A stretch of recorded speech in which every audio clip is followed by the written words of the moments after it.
4-5 കോടി രൂപയിൽ ഒതുങ്ങുന്ന ഒരു കേസല്ല, അതിന് മാത്രമുള്ള കറപ്ഷനല്ല നടന്നിരിക്കുന്നത്.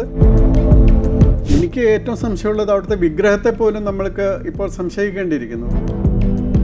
അവിടെ ഉണ്ടായിരുന്ന അതേ വിഗ്രഹത്തിൻ്റെ അതേ ഛായയിൽ മറ്റൊരു വിഗ്രഹം ഉണ്ടാക്കി അവിടെ വെക്കാവുന്നതേ ഉള്ളൂ. എൻ്റെ ഭരണകാലത്ത് നമ്മൾ ദൈവതുല്യരായി കാണുന്ന പലരും ഇതിനകത്തുണ്ടെങ്കിൽ ഞാൻ എന്ത് ചെയ്യാൻ പറ്റും എന്നാണ് പത്മകുമാർ മാധ്യമങ്ങളോട് സംസാരിക്കുമ്പോൾ പറഞ്ഞത്. നമ്മൾ ദൈവതുല്യരായി കാണുന്ന പലരും അങ്ങനെയല്ല എന്ന് തെളിയിക്കപ്പെടുന്നതാണല്ലോ സമീപകാല സംഭവവികാസങ്ങൾ തെളിയിക്കുന്നത്. അതിൽ ഒന്നാമത്തെ ഒരാളാണ് തന്ത്രി, രണ്ടാമത്തെ ആളാണ് ശ്രീ കടകംപള്ളി സുരേന്ദ്രൻ, മൂന്നാമത്തെ ആളാണ് നമ്പർ 1. നമസ്കാരം. ശബരിമല സ്വർണ്ണക്കൊള്ളക്കേസിൽ മുൻ ദേവസ്വം ബോർഡ് പ്രസിഡന്റ് എ പത്മകുമാറിനെ അറസ്റ്റ് ചെയ്തതോടെ CPM വലിയ പ്രതിരോധത്തിലാണ്. പാർട്ടി നിയോഗിച്ചവരെല്ലാം പ്രതിസ്ഥാനത്തേക്ക് വരികയാണ്. എൻ വാസുവിന് പിന്നാലെ പത്മകുമാർ. ദേവസ്വം ബോർഡിലെ LDF നോമിനികളായ അംഗങ്ങളെല്ലാം SITക്ക് മുന്നിൽ എത്തുമോ ഇനി? ദേവസ്വം മന്ത്രിയായിരുന്ന കടകംപള്ളി സുരേന്ദ്രൻ്റെ പങ്കും അന്വേഷിക്കേണ്ടി വരില്ലേ അന്വേഷണ സംഘത്തിന്? പരിശോധിക്കാം. എനിക്കൊപ്പം ഈ സമയം മുൻ DGP Shri TP Senkumar sir ചേരുകയാണ്. നമസ്കാരം. ഈ ശബരിമല സ്വർണ്ണക്കവർച്ചയിൽ പാർട്ടി പ്രതിനിധികളായ എൻ വാസു, അതിന് പിന്നാലെ പത്മകുമാർ, ഇവരൊക്കെ അറസ്റ്റിലാവുകയാണ്. CPM നേതാക്കൾ പറയുന്നത് പോലെ അവർക്ക് വേണ്ടപ്പെട്ടവർ അവരുടെ ഭരണകാലത്ത് തന്നെ അറസ്റ്റിലാവുന്നു. പാർട്ടിയോ സർക്കാരോ SITയുടെ മുന്നോട്ട് പോക്കിനെ തടസ്സപ്പെടുത്തുന്നില്ല. അതുകൊണ്ടാണ് ഈ അറസ്റ്റുകളൊക്കെ നടന്നത് എന്നാണ് നേതാക്കൾ പറയുന്നത്. പക്ഷേ അത് സർക്കാരിൻ്റെ ഔദാര്യമല്ലല്ലോ. ഹൈക്കോടതി നിയോഗിച്ച SITയെ അങ്ങനെ നിയന്ത്രിക്കാൻ പാർട്ടിക്കോ സർക്കാരിനോ കഴിയുന്നില്ല എന്നതല്ലേ വാസ്തവം? അത് തന്നെയാണ് വാസ്തവം. സർക്കാരിനോ അല്ലെങ്കിൽ ഈവൻ DGPക്കോ പോലും ഇതിലെ അന്വേഷണത്തെ സ്വാധീനിക്കാനായിട്ട്, ഡയറക്ഷൻ കൊടുക്കാനായിട്ട് സാധിക്കുന്നില്ല. അതാത് സമയം ഹൈക്കോടതിക്ക് കൊടുക്കേണ്ടി വരുന്നു. അങ്ങനെ കൊടുക്കേണ്ടി വരുന്ന സമയത്ത് നിശ്ചയമായിട്ടും ഒരു വഴി വന്നു കഴിഞ്ഞാൽ ആ വഴി മുന്നോട്ട് പോവുകയല്ലാതെ അന്വേഷണ സംഘത്തിന് നിവൃത്തിയില്ല. അതുകൊണ്ടാണ് ഈ തരത്തിലുള്ള അറസ്റ്റുകൾ ഉണ്ടാകുന്നത്. പക്ഷേ ഇതിൽ വേറൊരു കാര്യം നമ്മൾ ശ്രദ്ധിക്കേണ്ടത്, ഞാൻ അറിഞ്ഞത് ഇപ്പോൾ പത്മകുമാർ അദ്ദേഹത്തേക്ക് അറസ്റ്റ് ചെയ്ത സമയത്ത് അല്ലെങ്കിൽ ഈ സംഭവം നടക്കുന്ന സമയത്ത്, ഈ സ്വർണത്തിൻ്റെത് മാറ്റുന്ന സമയത്ത് അതിൽ മറ്റ് ബോർഡംഗങ്ങളൊക്കെ എഴുതി എന്ന് പറയുന്നു. അതായത് ഡ്യൂ പ്രൊസീജിയർ അനുസരിച്ച് മാത്രമേ ചെയ്യാവൂ. അങ്ങനെ പറയണമെങ്കിൽ അവർ സാക്ഷികൾ മാത്രമേ ആവുള്ളൂ. ഒരു കാരണവശാലും അവർ അതിൽ അക്യൂസ്ഡ് ആകാൻ സാധ്യതയില്ല. കാരണം അവർക്കത് എന്നും ബോർഡ് കൂടുന്നില്ലല്ലോ. ബോർഡ് കൂടിയ സമയത്ത് ഇപ്പോൾ അവരങ്ങനെ എഴുതി കൊടുത്തു. അതായത് ഇതിലെ ഡ്യൂ പ്രോസസ്സ് അനുസരിച്ച് എന്താണ് ചെയ്യേണ്ടിയിരുന്നത് ആ ചെയ്യേണ്ട പ്രോസസ്സ് അനുസരിച്ച് മാത്രം ചെയ്യുക എന്ന് എഴുതി കൊടുത്താൽ പിന്നീട് അംഗങ്ങൾക്ക് ബാധ്യത വരുന്നില്ല. പക്ഷേ തീർച്ചയായിട്ടും പ്രസിഡൻറ്റിനും പിന്നീട് വന്ന പ്രസിഡന്റുമാർക്കും എല്ലാം ബാധ്യത വരും. അത് മാത്രമല്ല ദേവസ്വം കമ്മീഷണർ, അതുപോലെ ഇത് നമ്മുടെ മറ്റൊരു കമ്മീഷണറുണ്ട്, തിരുവാഭരണം കമ്മീഷണർ, ഇവർക്കെല്ലാം ബാധ്യത വരും. ഇത് കൂടാതെ ബാധ്യത വരുന്ന വലിയൊരു വ്യക്തിയാണ് തന്ത്രി, ക്ഷേത്രം തന്ത്രി. കാരണം എന്ന് വെച്ചാൽ ഈ ക്ഷേത്രം തന്ത്രി ഈ 2025 വരെ ഇക്കാര്യങ്ങൾ ജനങ്ങൾ അറിഞ്ഞിരുന്നേ ഇല്ലല്ലോ. ഇങ്ങനെ ഒരു സംഭവം നടന്നു. അതായത് അവിടെ സ്വർണം പാളികൾ പിടിപ്പിച്ച ഒരു സാധനങ്ങളെല്ലാം ഉണ്ട്. അതിന് യാതൊരു കേടുമില്ല. ആ സ്വർണ്ണപ്പാളികളെല്ലാം വളരെ ഭദ്രമായിരിക്കുന്നു. അതിന് യാതൊരു ശോഷണവും സംഭവിച്ചിട്ടില്ല എന്നിരിക്കെ അത് മാറ്റുന്നതിന് തീർച്ചയായിട്ടും അദ്ദേഹത്തിൻ്റെ അനുവാദവും, ശരിക്കും പറഞ്ഞാൽ എനിക്ക് തോന്നുന്നു ഒരു ദൈവപ്രശ്നം കൂടി വെക്കേണ്ടതായിരുന്നു എന്നാണ് എനിക്ക് മനസ്സിലായിട്ടുള്ളത്. എന്തായാലും തന്ത്രിയുടെ കൂടെ ഒരു അനുവാദം കിട്ടാതെ അത് മാറ്റാൻ ശ്രമിക്കില്ല. അങ്ങനെ മാറ്റുന്ന കാര്യം മാറ്റിയെങ്കിൽ, ഒരുപക്ഷെ അദ്ദേഹം പറഞ്ഞിട്ട് അതിനെ ഓവർ റൂൾ ചെയ്ത് മാറ്റിയെങ്കിൽ, അങ്ങനെയുള്ള കാര്യങ്ങൾ ഈ ഭക്തർ അറിയാനായിട്ട് അദ്ദേഹമല്ലേ ഒരു ഉപാധിയായിട്ടുള്ളത്. അദ്ദേഹം അത് എന്തുകൊണ്ട് ഇതുവരെ 2025 വരെ അത് പുറത്ത് പറഞ്ഞില്ല എന്നുള്ളതാണ്. അതുപോലെ ഉണ്ണികൃഷ്ണൻ പോറ്റിക്ക് അവിടെ ഉണ്ടായിരുന്ന സ്വാധീനം, അദ്ദേഹത്തിൻ്റെ ചില ക്ഷേത്രങ്ങളിലുള്ള തന്ത്രിയായിട്ടുള്ള ക്ഷേത്രങ്ങളിലുള്ള ഉണ്ണികൃഷ്ണൻ പോറ്റിയുടെ സ്വാധീനം, അതൊക്കെ വെച്ച് നോക്കുന്ന സമയത്ത് അങ്ങനെ ഒരു ഭാഗം കൂടി ഇതിനുണ്ട്. അതായത് ഒന്ന് മിയറായിട്ട് അദ്ദേഹം എന്തായാലും ഇങ്ങനെ ഒരു നടപടി വന്ന സമയത്ത് അത് ഭക്തജനങ്ങളെ അറിയിക്കേണ്ടതായിരുന്നു. ഇങ്ങനൊരു സംഭവം ശബരിമലയിൽ നടക്കുന്നുണ്ട്, അവിടുത്തെ സ്വർണ്ണപ്പാളികൾ പൂശിയ ദ്വാരപാലകരും മറ്റ് കട്ടിലപ്പടികളും ബാക്കി വാതിലുകളും എല്ലാം മാറ്റിയിരിക്കുന്നു. ആ മാറ്റിയിരിക്കുന്നത് ഇന്ന രീതിയിലാണ്, അത് പുറത്ത് കൊണ്ടുപോകാൻ പാടില്ലാത്തായിരുന്നു, പക്ഷെ പുറത്ത് കൊണ്ടുപോയിരിക്കുന്നു, എൻ്റെ സമ്മതമില്ലാതെയാണ് കൊണ്ടുപോയത് എന്ന് അദ്ദേഹം പറയേണ്ടതായിരുന്നു. എൻ്റെ ഭരണകാലത്ത് നമ്മൾ ദൈവതുല്യരായി കാണുന്ന പലരും ഇതിനകത്തുണ്ടെങ്കിൽ ഞാൻ എന്ത് ചെയ്യാൻ പറ്റും എന്നാണ് പത്മകുമാർ മാധ്യമങ്ങളോട് സംസാരിക്കുമ്പോൾ പറഞ്ഞത്. പത്മകുമാർ ഉദ്ദേശിക്കുന്ന ഈ ദൈവതുല്യർ അവരെയും ചോദ്യം ചെയ്യേണ്ടി വരില്ലേ? തീർച്ചയായിട്ടും. അതിൽ ഒന്നാമത്തെ ഒരാളാണ് തന്ത്രി, രണ്ടാമത്തെ ആളാണ് ശ്രീ കടകംപള്ളി സുരേന്ദ്രൻ, മൂന്നാമത്തെ ആളാണ് നമ്പർ 1. അങ്ങനെ വരുന്ന സമയത്ത് തീർച്ചയായിട്ടും ദൈവതുല്യരായിട്ട് അദ്ദേഹത്തിന് കാണാവുന്ന അദ്ദേഹത്തിൻ്റെ മുകളിലുള്ള ആൾക്കാർ, ഇത് മുകളിൽ ഒരാൾ പുറത്താണ്, ആ ഹൈറാർക്കിയിൽ വരുന്നതല്ല. പക്ഷേ ആ ആൾക്കാരാണുള്ളത്. തീർച്ചയായിട്ടും അവരോട് ചോദിക്കേണ്ടി വരും. ഇപ്പോൾ എനിക്ക് ഇതിൽ നമ്പർ 1ൻ്റെ അടുത്ത് ഇത് എത്തിയോ ഇല്ല എന്നുള്ളത് പറയേണ്ടത് ശ്രീ കടകംപള്ളി സുരേന്ദ്രനാണ്. ഇനി അവിടെ നിന്നാണ് എനിക്ക് ലെറ്റർ വന്നു എന്നൊക്കെ അദ്ദേഹം പറഞ്ഞു കഴിഞ്ഞാൽ തീർച്ചയായിട്ടും അദ്ദേഹത്തിനെയും ചോദ്യം ചെയ്യേണ്ടി വരും. പക്ഷേ തീർച്ചയായിട്ടും കടകംപള്ളി സുരേന്ദ്രനെയും അവിടെയുള്ള തന്ത്രിയെയും ചോദ്യം ചെയ്തേ പറ്റുള്ളൂ. മാത്രമല്ല, തന്ത്രിക്ക് ഇതിൽ ഒരു വലിയ ഉത്തരവാദിത്തം വരുന്നുണ്ട്. കാരണം 2025 വരെ ഇക്കാര്യങ്ങൾ ആരും അറിയാതെ ഒളിച്ചു വെച്ചതിൻ്റെ ഒരു ഉത്തരവാദിത്തം അദ്ദേഹത്തിനുണ്ട്. അതുകൊണ്ട് തന്നെ അദ്ദേഹത്തിന് വളരെ എന്താണ് പറയുന്നത്, നിഷ്പക്ഷനായിട്ടോ അതല്ലെങ്കിൽ അദ്ദേഹത്തിന് വിധേയത്വം കാണിക്കേണ്ടി വന്നതാണെന്നോ മാത്രം പറഞ്ഞു നിൽക്കാൻ പറ്റില്ല. കാരണം അദ്ദേഹത്തിനെ കൺട്രോൾ ചെയ്യാനായിട്ട് ഗവൺമെൻറ്റിന് യാതൊരു നിവൃത്തിയുമില്ല. കാരണം ഗവൺമെൻറ്റിൻ്റെ കീഴിലല്ല തന്ത്രി വർക്ക് ചെയ്യുന്നത്. അത് ജന്മസിദ്ധമായിട്ട് കിട്ടുന്ന ഒരു പദവിയാണ്. അതിനെ മാറ്റിയെടുക്കാൻ ഇപ്പോൾ തൽക്കാലം നിയമങ്ങളൊന്നും ഉണ്ടാക്കാനായിട്ട് ഗവൺമെൻറ്റിന് താല്പര്യമില്ല. അത് പെട്ടെന്ന് സാധ്യമല്ല. അപ്പോൾ അങ്ങനെ ഒരു സ്ഥിതിയിൽ ഇൻഡിപെൻഡൻ്റായിട്ട് നിൽക്കുന്ന, തികച്ചും സ്വതന്ത്രമായി നിൽക്കുന്ന അദ്ദേഹത്തിന് ആ സ്വാതന്ത്ര്യം നൽകുന്ന ധൈര്യം എന്തുകൊണ്ട് ഉണ്ടായില്ല എന്നുള്ളത് പറയേണ്ടത് അദ്ദേഹമാണ്. സാധാരണ രീതിയിൽ ശബരിമലയുടെ രീതി അനുസരിച്ച്, അവിടുത്തെ ആചാരം അനുസരിച്ച് ശ്രീകോവിലിനുള്ളിലെ എന്തും പുറത്തേക്ക് കൊണ്ടുപോവുകയോ എന്തിനും ചെയ്യുമ്പോൾ അത് ദേവനോട് അനുമതി വാങ്ങണം. അത് ദേവനോട് ചോദിക്കേണ്ടത് തന്ത്രിയാണ്. തന്ത്രിയുടെ അനുമതിയോടെ വാങ്ങുക എന്ന് പറയുന്നത് തന്ത്രി ദേവനോട് സംസാരിച്ച് ദേവനോട് ചോദിക്കുന്നു. അങ്ങനെയാണല്ലോ അതിൻ്റെ ഒരു രീതി. അതൊക്കെ തന്നെ ചെയ്യുന്നു. അതുകൊണ്ട് തന്ത്രി അറിയുന്നു. പക്ഷേ ഈ കൊണ്ടുപോകുന്ന സ്വർണമോ ചെമ്പോ എന്തോ ആവട്ടെ, അത് തിരിച്ചു കൊണ്ടുവരുന്നത് അതിൻ്റെ തൂക്കമോ ഗ്രാം കണക്കുകളോ അതൊന്നും അവർക്കറിയില്ല. അതറിയേണ്ട കാര്യവുമില്ല എന്നാണ് തന്ത്രിയുമായി ബന്ധപ്പെട്ട ആളുകൾ പറയുന്നത്. അത് ശരിയായിരിക്കാം. പക്ഷെ അവിടെ നിന്ന് ഈ സാധനം കൊണ്ടുപോകുന്നത് അദ്ദേഹം സമ്മതിച്ചുകൊണ്ട് മാത്രമാണ്. അപ്പം അദ്ദേഹം സമ്മതിക്കുന്നില്ല, തന്ത്രി സമ്മതിക്കുന്നില്ലെങ്കിൽ അവിടെ നിന്ന് ഇത് ഫോഴ്സ്ഫുള്ളായിട്ട് കൊണ്ടുപോകാനായിട്ട് അദ്ദേഹത്തിന് അവിടുത്തെ സ്പെഷ്യൽ കമ്മീഷണറുണ്ട്, ഡിസ്ട്രിക്ട് ജഡ്ജിയുടെ റാങ്കിലുള്ള ഒരു സ്പെഷ്യൽ കമ്മീഷണറുണ്ട്. അദ്ദേഹത്തെ അറിയിച്ചാൽ മതി, ഇതാ എൻ്റെ പേരിൽ സമ്മർദ്ദം വരുന്നു, ഇത് കൊണ്ടുപോകണമെന്ന് പറയുന്നു. പക്ഷേ എൻ്റെ അഭിപ്രായം അനുസരിച്ച് ഇത് കൊണ്ടുപോകേണ്ട യാതൊരു ആവശ്യമില്ല എന്നുള്ളത് അവിടെ പറഞ്ഞാൽ ഉടനെ ഹൈക്കോടതി അറിയും, നടപടി ഉണ്ടാകും. അപ്പോൾ അദ്ദേഹത്തിന് ആ ഒരു ഉത്തരവാദിത്വം ഉണ്ടല്ലോ.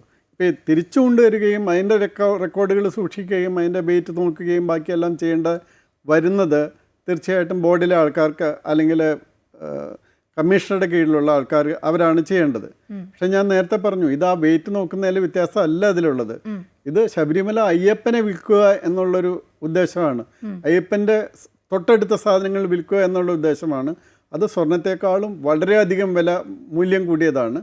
അതാണ് നടന്നിരിക്കുന്നത്. അപ്പോൾ അത് നടക്കുന്ന സമയം ആ മൂല്യത്തിലേക്ക് വാല്യൂ കൂട്ടി കൊടുക്കുന്നതിന് ആവശ്യമായിട്ടുള്ള നടപടികൾ തന്ത്രി എടുത്തില്ല എന്നെങ്ങനെ പറയാൻ പറ്റും? തന്ത്രിക്ക് സ്വതന്ത്രനായി നിൽക്കുന്ന തന്ത്രി എന്തുകൊണ്ട് അത് തടഞ്ഞില്ല? ഇനി തടഞ്ഞിട്ടും അവർ കൊണ്ടുപോവുകയാണെങ്കിൽ എന്തുകൊണ്ട് അന്ന് തന്നെ ആ സമയത്ത് തന്നെ ബഹുമാനപ്പെട്ട ഹൈക്കോടതിയെ അറിയിക്കാനായിട്ട് അവിടുത്തെ സ്പെഷ്യൽ കമ്മീഷണർ അറിയിച്ചില്ല? അങ്ങനെ അറിയിക്കുകയാണെങ്കിൽ, ഇല്ലെങ്കിൽ പബ്ലിക്കായിട്ട് ഞാൻ അവിടെ യാതൊരു അനാവശ്യമായിട്ട് ഇങ്ങനെ ഇന്ന കാര്യങ്ങൾ ഇവിടെ നടക്കുന്നു എന്ന് പബ്ലിക്കിനോട് പറയാനായിട്ട് അദ്ദേഹത്തിന് യാതൊരു അസൗകര്യമില്ലല്ലോ. പബ്ലിക് അത് അനുസരിച്ച്, കാരണം അദ്ദേഹത്തിന് പബ്ലിക്കിൻ്റെ ഉള്ളിൽ വളരെയധികം വിശ്വാസ്യതയുള്ള ഒരാളാണ്. അവിടെ വരുന്ന ഭക്തരെല്ലാം വിശ്വസിക്കുന്ന അദ്ദേഹത്തിനെയാണ്. പിതൃതുല്യനായിട്ട് അവിടെയുള്ള വിഗ്രഹത്തിൻ്റെ പിതൃതുല്യനാണ്. അപ്പോൾ ആ പിതൃതുല്യനായിട്ടുള്ള ഒരാളെ വളരെയധികം വിശ്വസിക്കപ്പെടുന്ന ഒരാളാണ്. അപ്പോൾ അതുകൊണ്ട് തന്നെ അദ്ദേഹം ഇതെല്ലാം ചെയ്യേണ്ടത് കൂടിയായിരുന്നു. അതാണ് എനിക്ക് പറയാനുള്ളത്. നീതിയുക്തമായ രീതിയിലാണ് SIT മുന്നോട്ട് പോകുന്നത് എങ്കിൽ കടകംപള്ളിയിലേക്ക് എത്തേണ്ടി വരില്ലേ? കടകംപള്ളിയെ ചോദ്യം ചെയ്യണം. പക്ഷെ അത് എന്തുകൊണ്ട് വൈകി പോകുന്നു? തീർച്ചയായിട്ടും ഇപ്പോൾ ഓരോരുത്തരുടെ സ്റ്റേറ്റ്മെൻ്റ് എടുത്ത് എനിക്ക് തോന്നുന്നു അത് വെരിഫൈ ചെയ്ത് അതിൻ്റെ മറ്റു കാര്യങ്ങൾ, ഇപ്പോൾ എനിക്ക് തോന്നുന്നു ഇന്ന് പത്മകുമാറിൻ്റെ വീട്ടിലൊക്കെ പരിശോധനയൊക്കെ നടത്തി ആ എവിഡൻസ് കളക്ട് ചെയ്ത് അത് കൊടുത്തതിന് ശേഷം അതിനനുസരിച്ച് അടുത്ത സ്റ്റെപ്പിലേക്ക് പോവുകയാണെന്ന് തോന്നുന്നു. അങ്ങനെ പോവുകയാണെങ്കിൽ തീർച്ചയായിട്ടും ശ്രീ പത്മകുമാറിൻ്റെ സ്റ്റേറ്റ്മെൻറ്റ് അനുസരിച്ചുള്ള അടുത്ത സ്റ്റെപ്പിലേക്ക് പോകേണ്ടി വരും. അപ്പോൾ ആ അടുത്ത സ്റ്റെപ്പിലേക്ക് പോകേണ്ടി വരുമ്പോൾ ഉണ്ണികൃഷ്ണൻ പോറ്റി അവിടെ ഈ സ്വർണം യാതൊരു കുഴപ്പമില്ലാതിരിക്കുന്ന കാര്യമാണ്. അതാണ് നമുക്ക് അത്ഭുതം. ഒരു കുഴപ്പമില്ലാതെ സ്വർണ്ണപ്പാളികൾ പിടിപ്പിച്ചിട്ടിരിക്കുന്ന ദ്വാരപാലകരും ബാക്കി എല്ലാ കാര്യങ്ങളും അത് മാറ്റണമെന്നൊരു ആവശ്യമോ അല്ലെങ്കിൽ ഒരു ആഗ്രഹമോ അങ്ങനെ ഉണ്ടാകേണ്ട ഒരു ആവശ്യമില്ല. അപ്പോൾ അങ്ങനെ ഒരു ആഗ്രഹം വന്നിട്ട് അത് നടക്കുന്നില്ല എന്ന് കണ്ടിട്ട് മുകളിൽ ഒരു പരാതി കൊടുക്കുന്നു. പരാതിയോ ലെറ്ററോ അല്ലെങ്കിൽ ഒരു എന്തോ ഇത് കൊടുക്കുന്നു. അപ്പോൾ തന്നെ മനസ്സിലാക്കണ്ടേ, കാരണം ഒരു കുഴപ്പമില്ലാതിരിക്കുന്ന സ്വർണം പാളികൾ വെച്ചിട്ടുള്ള ഒരു സാധനത്തിന് അത് മാറ്റി ഞാൻ സ്വർണം പൂശിത്തരാം എന്ന് പറയുകയാണെങ്കിൽ അതിൽ അപ്പോൾ തന്നെ സംഭവം എന്തോ തെറ്റാണെന്ന് മനസ്സിലാക്കണ്ടേ. അങ്ങനെയാണെങ്കിൽ തന്നെ അത് ആദ്യം ചോദിക്കേണ്ടത് ഒരു ദേവപ്രശ്നത്തിലാണ്. അത് തന്ത്രിക്ക് കൊടുത്തിട്ട് തന്ത്രിയോട് ദേവപ്രശ്നം വെച്ച് നോക്കാനാണ്. അത് ബോർഡിന് കൊടുത്താലും ചെയ്യേണ്ട ആവശ്യം അങ്ങനെയാണ് വരേണ്ടത്. പക്ഷേ ഇതങ്ങനെയല്ല, മന്ത്രിക്ക് കൊടുത്തു എന്നാണ് പറയുന്നത്. അങ്ങനെയാണെങ്കിൽ തീർച്ചയായിട്ടും മന്ത്രി അതിൽ ഒരു ഉത്തരവാദിയാണ്. കാരണം ഇത് ഇനിഷ്യേറ്റ് ചെയ്യാനായിട്ട് അതിൻ്റെ ഇനിഷ്യേഷൻ ഇഗ്നൈറ്റ് ചെയ്ത് കൊടുക്കുന്നത് മന്ത്രിയാണ്. അപ്പോൾ തീർച്ചയായിട്ടും മന്ത്രിക്കുള്ള ഉത്തരവാദിത്തം ഇല്ല എന്ന് പറയാൻ പറ്റില്ല. ഈ കടകംപള്ളി സുരേന്ദ്രൻ എൻ വാസുവിൻ്റെ അറസ്റ്റിന് ശേഷവും വാസുവിന് ക്ലീൻ ചിറ്റ് നൽകുന്നത് നമ്മൾ കണ്ടതാണ്. അതുപോലെ സ്വർണ്ണപ്പാളി വിഷയമൊന്നും തനിക്ക് അറിയുകയില്ല എന്നാണ് കടകംപള്ളി പറഞ്ഞത്. ബോർഡിൻ്റെ ഫയലുകളൊന്നും മന്ത്രിയുടെ മുന്നിൽ വരുന്നതല്ല എന്ന് പറഞ്ഞ് ഒഴിയുകയാണ് ചെയ്തത്. അത് ശരിയാണ്. ബോർഡിൻ്റെ ഫയലുകൾ അദ്ദേഹത്തിൻ്റെ അടുത്ത് വരാൻ സാധ്യതയില്ല. കാരണം അത് ബോർഡ് പ്രസിഡന്റ് വരെയേ വരികയുള്ളൂ. പക്ഷേ ബോർഡിലേക്ക് കൊടുക്കുന്ന ഫയലുകളോ മന്ത്രി തലത്തിൽ അല്ലെങ്കിൽ പിന്നെ ദേവസ്വം മിനിസ്റ്ററുടെ ആവശ്യമുണ്ടോ? ദേവസ്വം മന്ത്രിയുടെ ഓഫീസിൽ നിന്ന് ദേവസ്വം ബോർഡിലേക്ക് ഇൻസ്ട്രക്ഷൻസ് പോകുന്നില്ല. അതല്ലെങ്കിൽ ദേവസ്വം ബോർഡിൽ നിന്നുള്ള നടത്തിയ കാര്യങ്ങളൊന്നും ദേവസ്വം മിനിസ്റ്റർക്ക് കിട്ടുന്നില്ല എന്ന് എങ്ങനെ പറയാൻ പറ്റും? അങ്ങനെയാണെങ്കിൽ പിന്നെ ആ മിനിസ്ട്രിയുടെ ആവശ്യവുമില്ല. കാരണം ദേവസ്വം ബോർഡ് മാത്രം മതി, ദേവസ്വം മിനിസ്ട്രി ആവശ്യമില്ല. അപ്പോൾ ആ പറയുന്നത് വളരെ പ്രത്യക്ഷത്തിൽ തന്നെ വളരെ വൈരുദ്ധ്യാത്മകമാണ്. അതിന് യാതൊരു നിലനിൽപ്പില്ലാത്തൊരു വാദമാണ്. ഇപ്പോൾ സർക്കാർ പ്രതിനിധികളോ അല്ലെങ്കിൽ മന്ത്രിമാരോ അല്ലെങ്കിൽ CPM നേതാക്കളൊക്കെ പറയുന്നത് ബോർഡ് വേറെ സർക്കാർ വേറെ എന്ന നിലയിലാണ്. ഞങ്ങൾ മാധ്യമങ്ങളൊക്കെ ചോദിക്കുമ്പോൾ അവർ പറഞ്ഞു ഒഴിയുന്നത് അങ്ങനെയാണ്. അങ്ങനെയാണെങ്കിൽ ഈ അയ്യപ്പ സംഗമം നടന്നല്ലോ, അന്ന് നാട് മുഴുവൻ ഫ്ലെക്സുകളൊക്കെ ഉണ്ടായിരുന്നു. അതിൽ മുഖ്യമന്ത്രിയുടെയും ദേവസ്വം മന്ത്രിയുടെയും ചിത്രങ്ങൾ മാത്രമാണ് നമ്മൾ കണ്ടത്. ഒരിടത്തും ബോർഡ് അംഗങ്ങളെ കണ്ടതേയില്ല. അതോടൊപ്പം സർക്കാരിൻ്റെ വക പത്രങ്ങളിലൊക്കെ വലിയ പരസ്യം. അപ്പോൾ എങ്ങനെയാണ് ഈ ബോർഡും സർക്കാരും വ്യത്യസ്തരാവുക, അതിനെ ഒന്നിച്ചു നിൽക്കുക? പിന്നെ ഇത്തരത്തിലുള്ള വിഷയങ്ങൾ വരുമ്പോൾ രണ്ടും രണ്ടാണ് എന്ന് പറഞ്ഞാൽ അത് പൊതുജനം ശ്രദ്ധിക്കുന്നുണ്ട് ഇവർ ഈ പറയുന്നത്. അമ്മയും കുഞ്ഞും രണ്ടാണെന്ന് പറയുന്നത് പോലെയാണ്. ബോഡി അനുസരിച്ച് രണ്ടാണ്, പക്ഷേ അമ്മയുടെ തന്നെയാണ് കുഞ്ഞ്. അപ്പോൾ അതുകൊണ്ട് ആ പറയുന്നതിൽ അർത്ഥമില്ല. അത് മാത്രമല്ല, അത് ഹൈക്കോടതി പറഞ്ഞിട്ട് പോലും അതിന് വിരുദ്ധമായിട്ട് അങ്ങനെ ഒരു ആഗോള അയ്യപ്പ സംഗമം നടത്തുന്നതിന് ആവശ്യമായിട്ട് 3-4 കോടി രൂപ ആൾറെഡി ദേവസ്വം ഫണ്ടിൽ നിന്ന് ഉപയോഗിച്ച് കഴിഞ്ഞിരിക്കുന്നു. അപ്പോൾ അങ്ങനെയുള്ള അപ്പോൾ ആ ഫണ്ടിങ്, അതായത് പബ്ലിസിറ്റി എനിക്ക് വേണ്ടി പണം മറ്റൊരാളുടെ മറ്റൊരു ഇതായിട്ട് എനിക്ക് യാതൊരു ബന്ധമില്ല എന്ന് ഞാൻ പറയുന്നതിൽ എന്താ അർത്ഥമുള്ളത്? അപ്പോൾ തീർച്ചയായിട്ടും ഗവൺമെൻറ്റിൻ്റെ ആ കൺട്രോളിലാണ് ഇതെല്ലാം നടക്കുന്നത്. ഗവൺമെൻറ്റാണ് ദേവസ്വം ബോർഡ് പ്രസിഡന്റുമാരെയും അംഗങ്ങളെയും നോമിനേറ്റ് ചെയ്യുന്നത്. അവിടേക്കുള്ള ഈ ശാന്തിക്കാരൊഴിച്ച് ബാക്കി എല്ലാവരെയും അവിടേക്ക് നിയമിക്കുന്നത് സർക്കാരിൻ്റെ കൂടി മനോഗതം അറിഞ്ഞതിന് ശേഷം അവിടെ ഉണ്ടാകുന്ന ദേവസ്വം ബോർഡ് പ്രസിഡന്റുമാരാണ്. അവരാണ് ഡേ ടു ഡേ ആയിട്ട് ക്ഷേത്രങ്ങളിൽ, ഈ ക്ഷേത്രത്തിൽ മാത്രമല്ല ഇതുപോലെയുള്ള മറ്റെല്ലാ ക്ഷേത്രങ്ങളിലും. ഈ പത്മകുമാറിൻ്റെ റിമാൻഡ് റിപ്പോർട്ടുണ്ടല്ലോ, അതിൽ ഗുരുതര കുറ്റകൃത്യങ്ങളാണ് പറയുന്നത്. 2019 ദേവസ്വം ബോർഡ് യോഗത്തിൽ ചെമ്പുപാളികൾ എന്ന് പത്മകുമാർ സ്വന്തം കൈപ്പടയിൽ എഴുതി. ഒപ്പം ഉണ്ണികൃഷ്ണൻ പോറ്റിക്ക് സ്വർണ്ണപ്പാളി കൈമാറാൻ ബോർഡിൽ ആദ്യം നിർദ്ദേശം കൊടുത്ത് പത്മകുമാറാണ്. വലിയ ഗൂഢാലോചന നടന്നു. ഈ ഗൂഢാലോചനയുടെ തുടക്കം മുതൽ പത്മകുമാർ പങ്കാളിയായി എന്നൊക്കെയാണ് റിമാൻഡ് റിപ്പോർട്ടിൽ വരുന്നത്. അങ്ങനെ അത് ഒരു പത്മകുമാറിൽ മാത്രം ഇപ്പോൾ റിമാൻഡ് റിപ്പോർട്ട് കേൾക്കുമ്പോൾ അതിൽ പറഞ്ഞ കാര്യങ്ങൾ നോക്കുമ്പോൾ പത്മകുമാറാണ് ഇതിന് മുഴുവൻ കാരണക്കാരൻ, പത്മകുമാറാണ് ആസൂത്രണം ചെയ്തത് എന്ന പോലെയാണ്. അപ്പോൾ പത്മകുമാറിൽ അവസാനിപ്പിക്കാനാണോ ഉദ്ദേശിക്കുന്നത്? എനിക്ക് തോന്നുന്നില്ല. കാരണം എന്ന് വെച്ചാൽ പത്മകുമാറിന് നിർദ്ദേശം കൊടുത്തവരുണ്ടാകും. അത് പത്മകുമാർ തുറന്ന് പറഞ്ഞു തുടങ്ങിയിട്ടുണ്ടല്ലോ. എനിക്ക് നിർദ്ദേശം കിട്ടിയത് മുകളിൽ നിന്നാണെന്നുള്ള കാര്യങ്ങൾ പത്മകുമാർ നിവൃത്തിയില്ലാതെ വരുമ്പോൾ അത് കൃത്യമായിട്ട് പറയും. എനിക്ക് എവിടെ നിന്ന് നിർദ്ദേശം കിട്ടിയെന്നുള്ള കാര്യം പറയും. മാത്രമല്ല ഇതിലൊരു സ്വർണം മോഷ്ടിച്ച കേസ് എന്ന് പറയുന്നത് വളരെ ചെറുതാണ്. അതിൽ 4-5 കോടി രൂപയുടെ കാര്യമുള്ളൂ, അത്ര മാത്രമേ വരുന്നുള്ളൂ.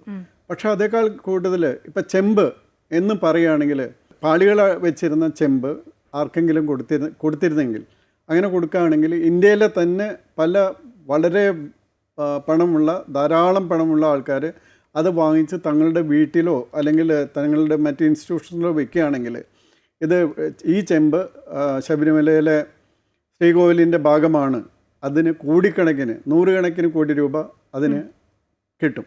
ചെമ്പായത് സ്വർണത്തിൻ്റെ വില ആയിരിക്കില്ല കിട്ടുന്നത്. അതായത് നമ്മൾ കണക്കാക്കുന്നത് പോലെ ഇപ്പോൾ ആ സ്വർണം ഏകദേശം ഇന്ന് കാണുന്ന പവന് 90,000 രൂപ വെച്ചിട്ടോ 1,00,000 രൂപ വെച്ചിട്ടോ ഉള്ള വിലയ്ക്കല്ല ആ സ്വർണം വിൽക്കുക.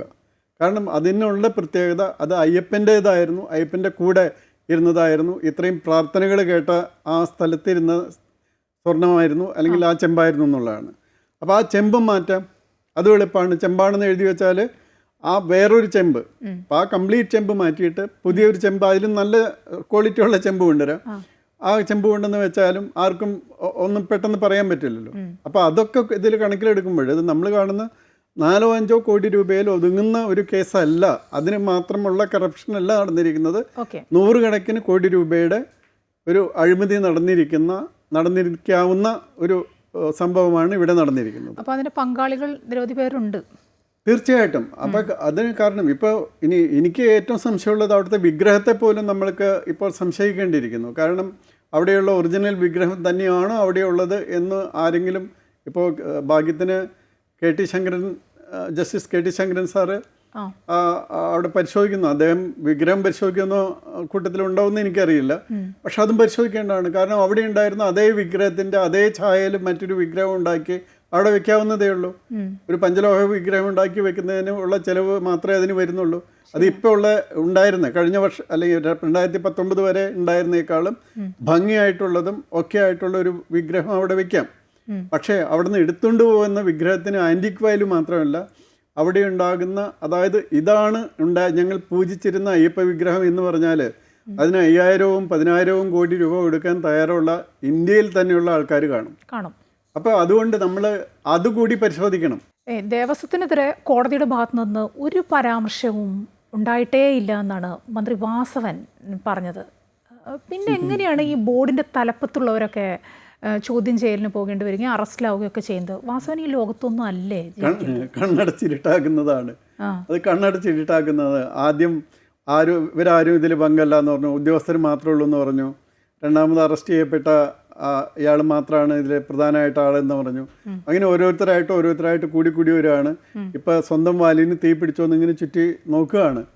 അപ്പം സ്വന്തം വാലിന് തീ പിടിച്ച് വരും, അത് തീർച്ചയായിട്ടും വരും. ഈ മണ്ഡല മകരവിളക്കിന് നട തുറന്നിട്ടും സന്നിധാനത്തെ മുന്നൊരുക്കങ്ങളുടെ അപര്യാപ്തത നമ്മൾ കണ്ടുകൊണ്ടിരിക്കുകയാണ്. ദ്വാരപാലക ശില്പങ്ങൾ ഇളക്കി മാറ്റാൻ, സ്വർണം പൂശാൻ കൊണ്ടുപോകാൻ മുൻ പ്രസിഡന്റ് പ്രശാന്ത് കാണിച്ച ആ തിരക്കുണ്ടല്ലോ, അത് ഈ സീസണിലെ മുന്നൊരുക്കങ്ങൾക്ക് കാണിച്ചിരുന്നെങ്കിൽ വളരെ നന്നായിരുന്നു. അതുണ്ടായില്ല. പ്രശാന്തിലേക്കും എത്തേണ്ടതല്ലേ SITയുടെ അന്വേഷണം? തീർച്ചയായിട്ടും. പ്രത്യേകിച്ച് ആ ആഗോള അയ്യപ്പ സംഗമം ഈ സമയത്ത് നടത്തിയിട്ട് അയാളുടെ ശ്രദ്ധയും പണവും മുഴുവൻ അങ്ങോട്ട് ഡൈവേർട്ട് ചെയ്തു. ഇവിടെ വേണ്ട അത്യാവശ്യ കാര്യങ്ങൾ, അടിസ്ഥാന കാര്യങ്ങളുണ്ട്. 1 വെള്ളം, 2 ടോയ്ലറ്റ് സൗകര്യങ്ങൾ, 3 വിരിവയ്ക്കാനുള്ള സൗകര്യങ്ങൾ, പിന്നെ അവിടെ അത്യാവശ്യത്തിന് വേണ്ട ആസ്പത്രി സൗകര്യങ്ങൾ, അതുപോലെ നിൽക്കാനുള്ള സൗകര്യങ്ങൾ, അത് ക്യൂ കോംപ്ലക്സിൽ വേണ്ട സൗകര്യങ്ങൾ. ഇതുപോലെ ഇപ്പോൾ സാധാരണ ഇപ്പോൾ വരുന്നത് ഞാൻ നോക്കിയിട്ട് ഇപ്പോൾ വെർച്വൽ ക്യൂ സിസ്റ്റം വന്നതിന് ശേഷം പണ്ട് വരുന്നതിലും ആൾക്കാർ കുറഞ്ഞേ വരുന്നുള്ളൂ. കാരണം virtual queue plus spot booking അത് മാത്രമാണ് ഇപ്പോൾ വരാൻ സാധിക്കുന്നത്. അത് പണ്ട് വരുന്നതിലും കൂടുതലായിരുന്നു. പണ്ട് 1.25 ലക്ഷം 1.5 ലക്ഷം പേര് ഒരു ദിവസം വന്നിരുന്ന സമയങ്ങൾ ധാരാളം ദിവസങ്ങൾ, എല്ലാ ദിവസവും ഇല്ല, ചില ദിവസം 50,000 പേരൊക്കെ ആയിരിക്കും. അന്ന് വളരെ സാമാന്യ ഫ്രീ ആയിരിക്കും. പക്ഷേ ചില ദിവസങ്ങളിൽ ആഴ്ചകളിലെ വർക്കിംഗ് ഡേയ്സും ഹോളിഡേയ്സൊക്കെ അനുസരിച്ച് പ്രത്യേകിച്ച് തമിഴ്നാട്, ആന്ധ്രാപ്രദേശ് തുടങ്ങിയ സ്ഥലങ്ങളിൽ നിന്ന് 1-1.5 ലക്ഷം ആൾക്കാർ വരുന്ന അതും മാനേജ് ചെയ്തിരുന്നതാണ്. അത്ര തിരക്കും മാനേജ് ചെയ്തിരുന്നതാണ്. അപ്പോൾ ഇവർ തീർച്ചയായിട്ടും ഈ ടോയ്ലറ്റ് ഫെസിലിറ്റിയും ഇതും നിയമ നടപടിക്ക് അദ്ദേഹത്തിന് വിധേയനാക്കേണ്ട ഇപ്പോഴത്തെ മാറിപ്പോയ ദേവസ്വം ബോർഡ് പ്രസിഡന്റ് അദ്ദേഹത്തിനെ വിധേയനാക്കേണ്ട ഒരു കാര്യമാണ് അവിടെ നടത്തിയ നിരുത്തരവാദപരമായ കാര്യങ്ങൾ. നിലവിലിപ്പോൾ ഈ റിമാൻഡ് റിപ്പോർട്ടിലെ കാര്യങ്ങളൊക്കെ പറയുന്നത് കേട്ടപ്പോൾ തോന്നിയത് സ്വർണ്ണക്കൊള്ള ആസൂത്രണം ചെയ്തത് എ പത്മകുമാറാണ്. അങ്ങനെ ഒരു നിഗമനത്തിലെത്തിയിരിക്കുകയാണ് അന്വേഷണ സംഘം. അത് എത്ര കണ്ട് ശരിയാണ്? പത്മകുമാറായിരിക്കുമോ അതിൻ്റെ ആസൂത്രണം? അതിന് മുകളിൽ ആളുകളില്ലേ? പത്മകുമാർ അതിൽ പങ്കാളിയായി, അങ്ങനെയല്ലേ കരുതേണ്ടത്? തീർച്ചയായിട്ടും. അത് കാരണം പത്മകുമാർ, ഞാൻ നേരത്തെ തന്നെ പറഞ്ഞത് വെറും സ്വർണ്ണക്കൊള്ളയല്ല, അതിനേക്കാൾ കൂടുതലായിട്ടുള്ളൊരു കാര്യമാണ്. അത് 4-5 കോടി രൂപയിലുള്ള സ്വർണത്തിൻ്റെ ഒരു മാറ്റം നടപ്പാക്കുക എന്നുള്ളൊരു ഉദ്ദേശം. അതിൽ കിട്ടുന്ന ലാഭമല്ല, ഇതിൽ 100 കണക്കിന് കോടി രൂപയുടെ ക്രയവിക്രയങ്ങൾ നടന്നു കാണണം എന്നാണ് ഞാൻ മനസ്സിലാക്കുന്നത് ഇതിൻ്റെ സാഹചര്യത്തിൽ നിന്ന്. അപ്പോൾ തീർച്ചയായിട്ടും അതിന് മുകളിലുള്ള ആരെങ്കിലും പറഞ്ഞ്, ഇപ്പം തന്നെ പറയുന്നുണ്ടല്ലോ, അദ്ദേഹം തന്നെ പറയുന്നുണ്ട്, മുകളിൽ ഉണ്ണികൃഷ്ണൻ പോറ്റി മുകളിൽ കൊണ്ടുപോയി ഇതിൻ്റെ സജഷൻ കൊടുത്തു.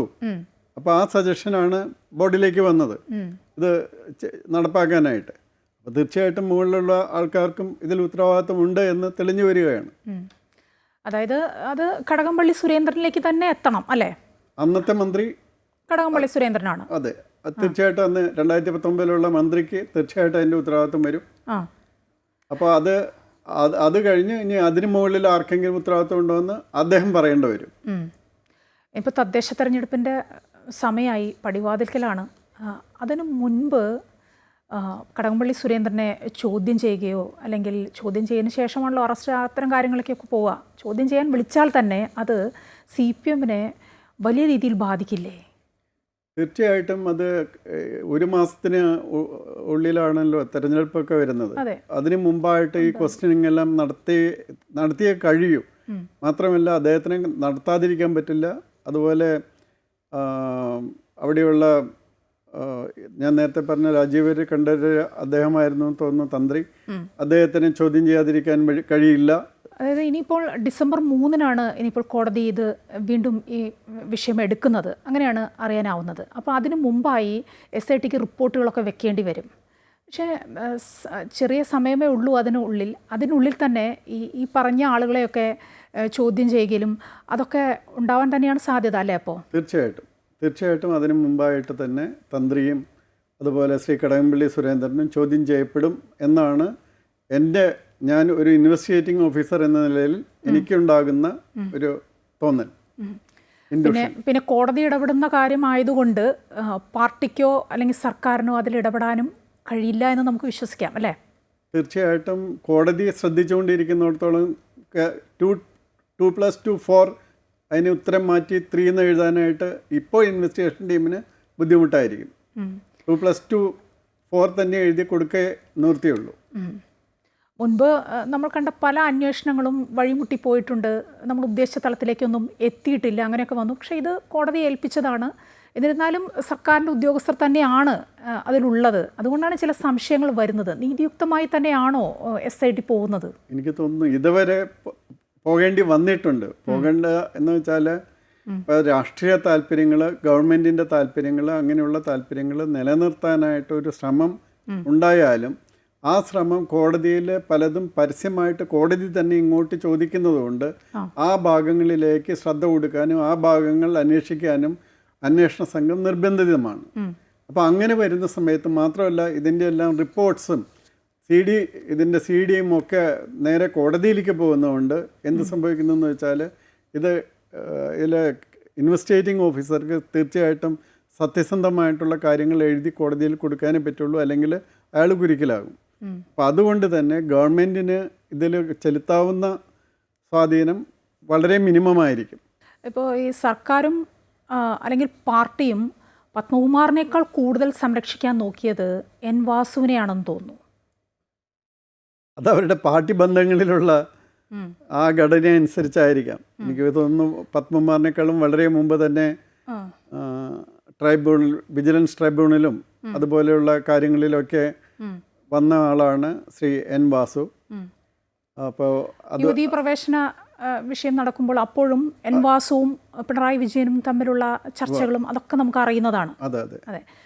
പക്ഷേ പത്മകുമാറിനെ സംരക്ഷിക്കാൻ പാർട്ടിക്ക് വലിയ താല്പര്യമൊന്നുമില്ല. പക്ഷേ പത്മകുമാർ നേരത്തെ തന്നെ പറഞ്ഞിട്ടുണ്ട് മാധ്യമങ്ങളോടൊക്കെ, ഈ പത്മകുമാർ FIR-ൽ 8ാം പ്രതിസ്ഥാനത്ത് വന്നു, പത്മകുമാറും മറ്റ് ഭരണസമിതി അംഗങ്ങളും എന്നറിഞ്ഞപ്പോൾ ഞങ്ങളൊക്കെ ചോദിക്കുമ്പോൾ പത്മകുമാർ പറയുന്നത് എൻ്റെ തലയ്ക്ക് വെക്കേണ്ട, അങ്ങനെയാണെങ്കിൽ എനിക്കും പറയാൻ പലതുമുണ്ട് എന്ന് പലപ്പോഴും പത്മകുമാറിൻ്റെ ഭാഗത്തുനിന്ന് വന്നിട്ടുണ്ട്. അങ്ങനെ അപ്പോൾ പത്മകുമാർ വല്ലതും പറഞ്ഞാൽ അത് വലിയ തലത്തിലേക്ക് പോകുമോ എന്ന പേടി കാരണമാവാം ചിലപ്പോൾ പത്മകുമാറിൻ്റെ കാര്യത്തിൽ കുറച്ച് വൈകിയത്. അല്ലാതെ പത്മകുമാറിനെ വാസുവിനെ സംരക്ഷിച്ച പോലെ സംരക്ഷിക്കാനൊന്നും CPM-ന് താല്പര്യമുണ്ടെന്ന് തോന്നുന്നില്ല.